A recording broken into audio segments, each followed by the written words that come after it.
তবে সামরিক জাহাজে হামলা চালানো নিয়ে ইরানের দাবি অস্বীকার করেছে মার্কিন যুক্তরাষ্ট্র।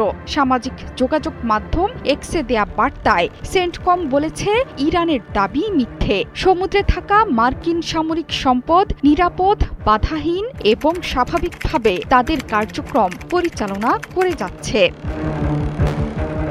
মার্কিন প্রেসিডেন্ট যখন ইরানের কাছে নতি স্বীকার করতে চাইছে, ঠিক তখনই মধ্যপ্রাচ্যে মার্কিন ঘাঁটি থেকে জাহাজ সবকিছুতে মিসাইলের তাণ্ডব চালাচ্ছে তেহরান। সম্প্রতি ইরানের সর্বোচ্চ ধর্মীয় নেতা মোজতবা খামেনির সাথে সরাসরি বৈঠকের ইচ্ছে প্রকাশ করেছেন মার্কিন প্রেসিডেন্ট ডোনাল্ড ট্রাম্প। তিনি জানান, যুদ্ধ থামানোর আলোচনায় সরাসরি যুক্ত আছেন খামেনি। এখন ইতিবাচক দিকে মোড় নিচ্ছে দুই পক্ষের সম্পর্ক। বুধবার সংবাদ মাধ্যমকে দেয়া সাক্ষাৎকারে ট্রাম্প বলেছেন, আলোচনার অগ্রগতিতে আছে মোজতবা খামেনির ভূমিকা। ইরানের রাজনৈতিক কাঠামোতে তার গুরুত্বপূর্ণ অবস্থানের কথাও স্বীকার করেছেন।